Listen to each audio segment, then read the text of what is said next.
het.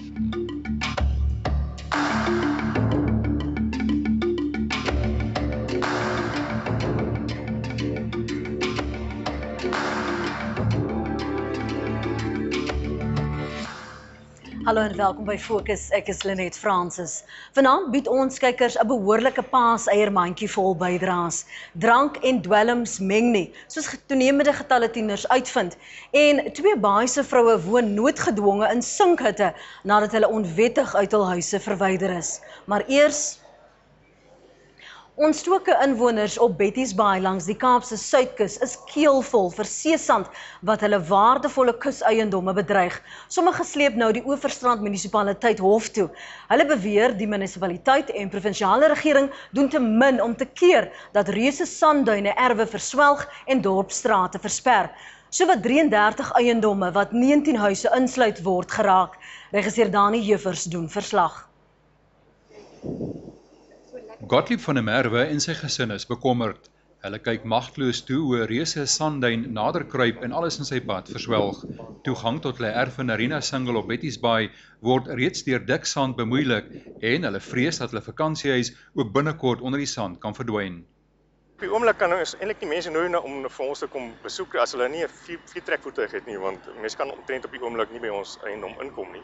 En daar's nou geen parkeerplek in die straat meer nie. So dis aan die een kant 'n frustrasie werklik nou, maar aan die ander kant is ons bang. Ons is bang dat hierdie duine, as dit nie bestuur word nie, ons eiendom en eintlik ons pensioenfonds gaan verswelg. Maar vereers is die van der Merwes van die gelukkiges, want hulle is nog aan die regte kant van die pad. Oorkant die straat, nader aan die see, is erwe reeds onder 'n berg sand begrawe. Verskeie ander huise word bedreig en 4 inwoners het nou 'n saak teen die Oeverstrand munisipaliteit in die Kaapse Hooggeregshof aanhange gemaak. Die saak is egter sub judice en uitgestel tot Junie en die betrokke inwoners en munisipaliteit kon dus nie kommentaar lewer oor die hofsaak nie. Die klaers is egter blykbaar 2 huiseienaars wie se eiendomme deur die sand bedreig word en 2 erfeienaars wie se waardevolle eiendomme reeds onder die sand begrawe lê. Hulle hoop om die munisipaliteit nou met 'n regsaksie te dwing om die pad en padreserwe in stand te hou. Hoekom het die owerhede nie al lankal met die gemeenskap saamgewerk en 'n plan gemaak nie? Al was dit dan ook 'n drastiese plan wat gesê het, mense, daar's niks wat ons vir julle kan doen nie, julle moet julle goed vat en trek. Of daar mag nie meer erwe hier uitgesit word nie. Maar hierdie erwe, niemand het ooit daaraan gedink om opname te maak en vir die mense te sê, julle mag nie 'n huis hier bou nie. Maar volgens die Oeverstrand munisipaliteit is die saak egter nie so eenvoudig nie. Die munisipaliteit sê sy hande is gebind deur verskeie nasionale kusbestuurswette en ingryping is beperk tot die weggryf van sand in padreserwes. Volgens 'n woordvoerder van die munisipaliteit, Fanie Kriege, word 'n verslapping van bestaande regulasies egter binnekort verwag. Hy sê munisipale omgewingsbestuursbeamptes is besig om 'n bestuursplan te finaliseer wat deur die provinsiale owerheid goedgekeur moet word. Maar omgekrapte inwoners meen die munisipaliteit sloer al vir etlike maande met 'n beloofde duine bestuursplan wat net nie die lig sien nie. Volgens hulle kos dit mooi praat en soebat om selfs die strate rybaar te hou en dit terwyl voertuie gereeld vasval. Maar daai plan is nou al die afgelope 3 jaar in die hande van die omgewingsbestuur van die munisipaliteit en hy maak net nie sy verskyning nie. Maar dit is ook nie net die munisipaliteit se plig om hierdie saak alleen aan te pak nie, want die strokie grond wat aan die munisipaliteit behoort is inderwaarheid minimaal. Die res van die kuslyn en die strand behoort aan provinsie en marine en kusbestuur. So hier's 'n gesamentlike verantwoordelikheid. Hier's 'n gesamentlike verantwoordelikheid.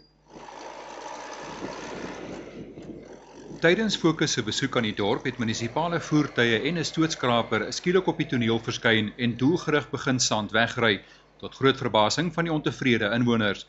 Maar volgens hulle is dit te min te laat en is 'n langtermynplan en optrede nou dringend nodig. Danie, dis maar soos 'n pleistertjie plak op 'n sweer, jy weet. Dit los nie die genees om nie, dit is net die simptome behandel. Hier moet baie meer gedoen word as net die sand verwyder van die padoppervlakte af. Die hele duinstelsel moet herskik word tot op 'n vlak waar dit wel bestuurbaar is en dan moet dit bestuur word op 'n wetenskaplike en 'n tegniese manier. I'd say it's very serious. I think the movement of sand has changed over the last few decades. In the earlier days, the sand was not moving in the same way as this. And we think it's due to several reasons. One is the lowering of the water table because of people building houses and roads and so on, which means the dune vegetation can't receive its water that used to get in the past from groundwater. So the dune vegetation was binding the sand together. That is now largely gone. The second thing is due to climate change, the winds are changing. Inwoners erken dat Betty's Baai se sandprobleem nie sommer oornag opgelos kan word nie, maar glo dat dit wel suksesvol bestuur kan word. Volgens hulle is die vestiging van 'n bufferduin tussen die bedreigde erwe en die bestaande hoogwaterlyne oplossing, maar eers nadat die probleemduin verwyder of verskuif is. En daarvoor sê hulle is 'n behoorlike duinbeskermingsplan en groter dringendheid deur die betrokke owerhede nodig. Maar dit blyk dat die sandduinprobleem in Arena Singel jare gelede wortel geskiet het met die oorspronklike dorpuitleg en dat selfs klimaatsverandering nou 'n rol speel. Niemand het nog eintlik die probleme aangespreek in 'n dorpsgebied wat die swakste en die slegste dorpsbeplanning miskien in die hele wêreld het nie. Want 97% van die erwe hier is vlei lande. Die mense is nie bewus van die feit dat as hulle hier op 'n vlei land bou, het dit 'n spesiale benadering nodig nie. Dieselfde met die huise wat hier voor op die duinelandskap lê. Dit moes al lank aangespreek geword het, maar dit is geïgnoreer deur die provinsie. Die provinsiale regering het reeds geruime tyd konsultante aangestel om na die Betty's Baai probleem te kyk en oplossings te soek. Aanvanklike voorstelle is egter deur inwoners as drasties verwerp toe dit blyk dat voorgestelde terugsetlyne byna die hele dorp sal raak. Intussen wag Gottlieb van der Merwe en ander inwoners met groeiende ongeduld vir die betrokke owerhede om spoedig met daadwerklike besluite en aksies na vore te kom. Die Weskaapse Departement van Omgewingsake sê is bewus van die duineprobleem op Betty's Baai. Volgens die departement is verskeie vergaderings oor die aangeleentheid reeds met plaaslike owerhede gehou. Die departement het ook bevestig dat 'n duinebestuursplan tans deur die Oeverstrand munisipaliteit saamgestel word. Volgens die departement is dit nie die provinsiale regering se verantwoordelikheid om kuseiendomme wat deur sandduine of kuswegkalwing bedreig word te beskerm nie. Net hierna, tienerlewens word verwoes met gedokterde alkohol. Bly ingeskakel.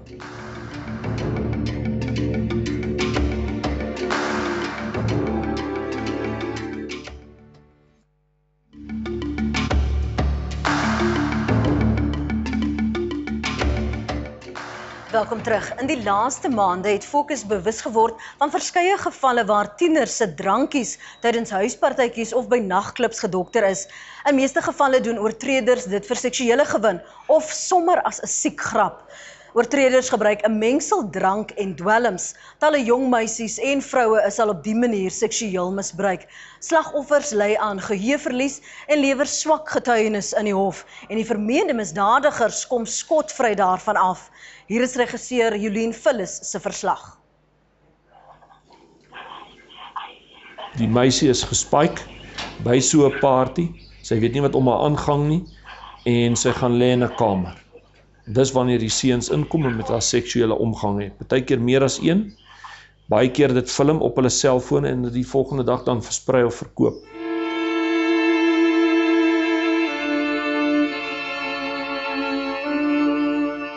Die Engelse noem dit slipping a Mickey. Oortreders teiken veral enkel drankies of sogenaamde fishballs wat sonder toesig by partytjies of nagklubs op tafels rondstaan. Dis dan makliker vir hulle om die dwelm wat in 'n poeier of watervorm beskikbaar is, in drankies te gooi. Daarna word die slagoffers aggressief, naar hallusineer afhangend van watter dwelmmiddel gebruik is. Van hierdie wat hulle gebruik is soos byvoorbeeld medikasies soos benzodiazepines en ook jou barbiturates. Hulle is almal of 'n slaaptablet of 'n kalmeermiddel wat hulle gebruik. En al die doel van hulle is om alles te stadiger te maak in die liggaam. So dis 'n sentrale senuweestelsel depressant wat hulle dan gebruik. En al daai veroorsaak uiteindelik dat jou konsentrasie geaffekteer word, jou geheue word definitief geaffekteer, jy word baie lomerig en slaperig en dit hang ook van die hoeveelheid wat hulle in die drankie sit, wat ook kan selfs 'n koma dan veroorsaak en selfs dood kan veroorsaak as hulle te veel van daai middel in hom sit. In Witpoortjie Wes van Johannesburg is die ouers van 'n 17-jarige seun steeds in die duister oor die dood van hul kind. Wesley Strydom het in Januarie vanjaar 'n partytjie naby sy huis bygewoon. Hy het na bewering siek geword, maar is nie reguit huis toe nie, omdat hy by 'n vriend sou oorslaap. Enkele ure later is sy ma ontbied, nadat sy toestand vererger het. Toe daar se kom, toe die ambulans klaar daar met sy deure oop. Ek het gekyk binne-in, daar was niemand daar nie, toe sê die suster is nog binne in die huis. Toe gaan ek binne in die huis en toe keer die paramedics my voor en toe sê, "Skus mevrou, hy is klaar weg, daar is niks meer wat ons kan doen nie." En toe sy klaar dood. Maar toe sy al klaar koud. Toe ek daar se kom, toe was sy al blou. Die seun was 'n ster op die rugbyveld. Sy dood bly egter 'n raaisel vir die ouer paar. Daar's so baie stories wat nou rond lê. Weet, toe hoor ons het dit hubbly bubbly gerook en Wesley weet hoe hard ons daai goed. Of hy dit gerook het, ek weet dit nie. Maar as hy gerook het en hulle het ook gerook, hoekom het hulle nie siek geword nie? Hulle het nie eens opgegooi nie. As hulle gedrink het, hoekom het hulle nie gedrink of ook opgegooi soos dit Wesley opgegooi het nie? Dan sê hulle nie, ons het bietjie skoon brandewyn en toe sit brandewyn en coke en toe sit koring en toe sit bier, so niemand weet wat hulle gedrink het nie. Hy was sporttipe mens, is nie iemand wat drugs gebruik nie, want dit werk nie te mekaar. Dit kan nie saamwerk nie.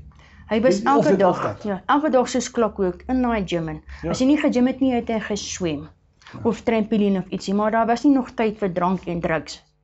Die gemengde drankies gee nie 'n vreemde reuk af nie en slagoffers kan nie die verskil in smaak agterkom nie. Wat vermoed julle moontlik hier gebeur het?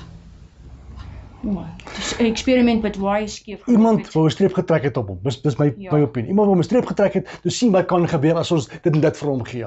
En toe gaan dit te ver en toe kon sy liggaam nie dit hanteer wat vir hom gegee is nie. Intussen is diegene wat die trauma oorleef het, lewenslank geskend. Een van die eerste gebeurtenisse na 'n meisie in die oggend wakker word en sy besef dat daar was seksuele omgang met haar gepleeg, is om onmiddellik haarself te bad en te was. En dan word baie van die evidence, as ons dit so kan noem, is dan daarmee heen. Baie van hulle het skuldgevoelens, want hulle was dalk op 'n verkeerde plek gewees en hulle wil nie hulle ouers moet uitgevind het waar hulle regtig was nie en miskien het hulle 'n drankie gedrink wat hulle nie mag gedrink het nie. So baie van hulle loop met daai verskriklike gevoel, iets het gebeur met my, maar kan nie presies vir jou sê wat het gebeur met my nie. En baie van die meisies veral is blootgestel aan daai tipe van seksuele mishandeling of misbruik van hulle. En hulle weet dat iets gebeur, hulle kan sien daar's fisiese simptome die volgende dag, maar dit is asof hulle net nie weet presies wat het gebeur nie. Because he's a guy and I said that's terrible. I mean, there would be no reason to be embarrassed as a guy. And I said why? And she said Leanne Stevenson, eienaar van Drink Detectives, verkoop dwelmtoetse wat nagenoeg 60 verskillende dwelmmiddels kan identifiseer. Op die manier kan mense hulself beskerm deur te toets of hul drankies gedokter is. So this is basically the ketamine test and the benzodiazepine test and the GHB test. So, you can actually tell what area, what kind of drug that they've actually used. Obviously, if your drink's been spiked and you need to go to the hospital, they can actually, treat you accordingly as well. Maar kenners meen ouers en kinders moet bedagsaam wees. Kyk wat word ingegooi. Maak seker. En as jy sien die barman maak jou Coke blikkie of jou ander tonic oop, maak seker dat daai blikkie se gas geluid daar is. Dat hy dit maak. En as iemand jou op die skouer tik, sit jou hand oor jou drink en draai om. Moet in geen omstandighede so omdraai en so praat en die drink so in jou hand hê of so op die counter laat staan nie, want dit is eenvoudig net so. En hy's in. En of 'n poeier, of 'n vloeistof. Die meeste spiked drinks kom in hierdie dingetjie voor, 'n shooterglas. Shooters is gewoonlik baie lekker, baie soet of uiters aaklig. So jy sal dit nie vermoed. So as hy verskriklik sleg proe, dan gaan jy nie by jouself dink, hey, maar iemand het my drink gespike. Wenk om jouself te beveilig. Net hierna, 2 Baaise vroue vertel hoe hulle onregmatig uit hul huise geboender is. Bly ingeskakel.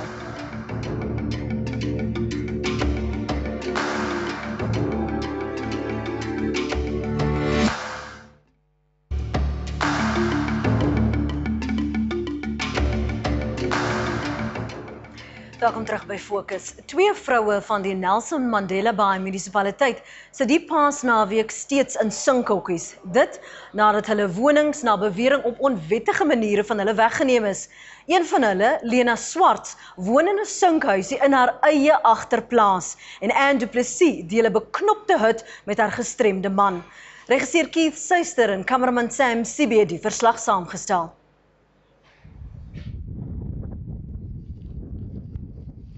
Hierdie is agter my is volgens Lena Swart na bewering in haar naam geregistreer, maar daar bly nog vir jare ander mense in die huis en dit terwyl sy in 'n sinkhokkie in haar eie agterplaas moet bly. Nou die vraag is, hoe is dit moontlik? Hier is 'n hele smokkelaries wat hier aangegaan het. Hele smokkelaries. En die vrou wat besig gewees het met hierdie behuising, haar naam is Malimar. As die erfnommer wat sy by my gesoek het, dat ek vandag nou nog in die blikhokkie bly. En ek het die erfnommer het ek vraag gaan gee. En ek het ook die vraag gevra wat wil sy maak met die erfnommer of wat. Tot Lena se skok het daar by voltooiing van haar huis ander mense daarin getrek en dit terwyl sy al die papierwerk as wettige eienaar van die huis in haar besit gehad het. Nou sê gou vir my, hoe het jy hierso beland, Lena? Nee, 96 het ons 'n vloed gehad in Ou Lapland. Op so 'n manier wat ek hier is. En ek is nie op my eie hier nie. Hierdie komiteese wat ek vandag het. En die vrou wat my op die erf gestuur het, haar naam is Zoe Akun. Hy vrou is die dood, hy vrou lewe. En hy vrou gesê enige iets wat na die huise kant toe kom na my toe, Lena. Ek sal vir jou help want ek het jou op by grond gesit. So hoe lank bly die mense nou al in die huis en ek verneem jy het planne vir die huis. Hoe lank bly hulle nou al hierso? Die mense, ek dink hulle bly seker hier omtrent, hulle bly nog eens 5 jaar hier binne in die huis. Meer as 5 jaar. Is dit meer as 5 jaar? Moet maar seker haar rond is wat hulle hier bly. Maar die mense kom kry my hierso bly. Hier is een steen is hier gestaan. Ons almal het nog in ons tombese gebly, soos ek vandag nou nog hier bly in die plek. Lena het die munisipaliteit se drempel deurtrap om die gemors te probeer oplos, maar daarvan het dadels gekom. Weet jy, die mense van die town hulle is so skelm. Hulle is baie skelm. Hulle sit jou kop in 'n diep gat waar jy nooit weer jou kop sal uit kan al so skelm is die town se mense. Lena is nou raad op. Dis asof haar pleidoeie al vir jare op doewe ore val. Ek het geloop vir die huis. Ek het subsidies ek en my man ingevul vir die huis. Al wat ek net is ek net my huis terug kan kry. Is al wat ek vra om my huis terug te kry. Soek net my huis terug asseblief.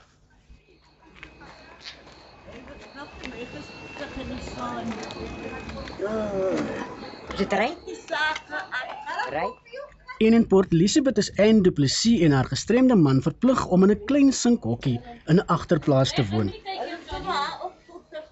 Dit nadat hul woonstel in die Ellen Hendrikse kompleks in Korston na bewering onwettig onder hulle uitverkoop is. Ek kan nie 'n pot kos maak hier binnekant nie.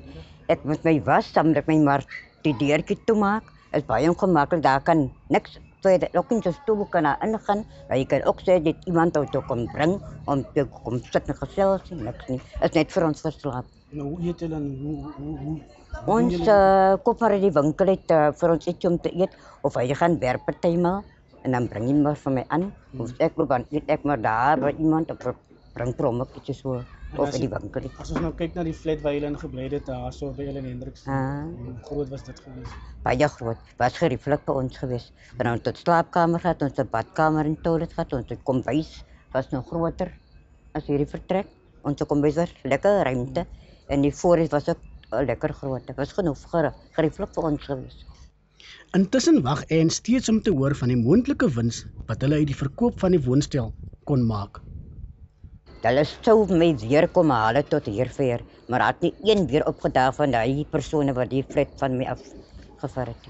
Daar is egter baie ander arme mense binne die Ellen Hendrikse kompleks wat in dieselfde bootjie is as Anne. Baie van hierdie mense is ver agter met erfbelasting en selfs huurgeld. Wayne Jaggers van die Ellen Hendrikse kompleks bestuursraad is bekommerd. The owner of the flat is an illiterate person. The owner of the flat doesn't know. I don't think she ever went to school if you look at the situation she's in. And we don't know if it was sold on auction or not sold on auction because there was two conflicting stories.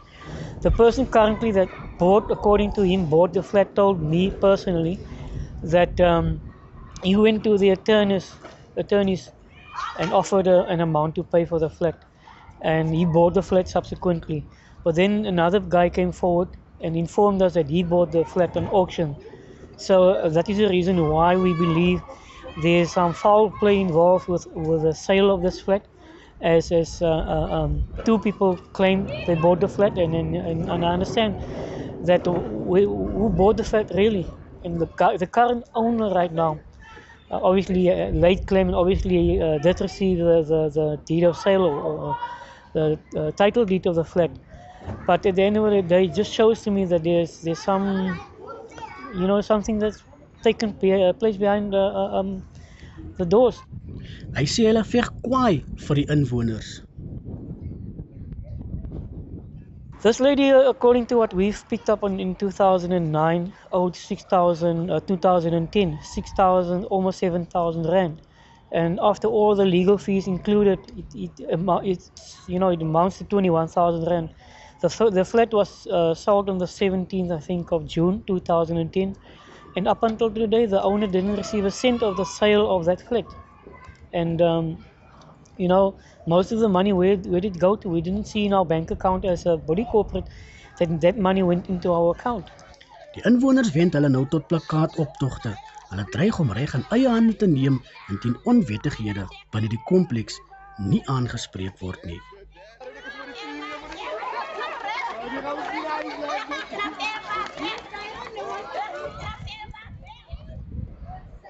Die Nelson Mandela Bay Metro ondersoek die saak van Lena Swarts, maar wou nie amptelik kommentaar lewer daaroor nie.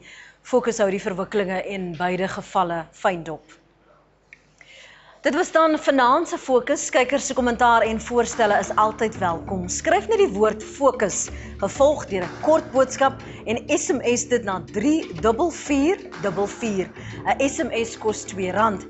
En u kan gerus ook 'n lid word van ons fokusgroep op Facebook en verander aanmoedig om deel te word. Dit is Paasnaweek, dit gaan dol op ons land se paaie, so asseblief ry versigtig, kom veilig tuis. Van my Lenet Francis en die res van die Fokusspan. Totsiens tot volgende Sondag aand.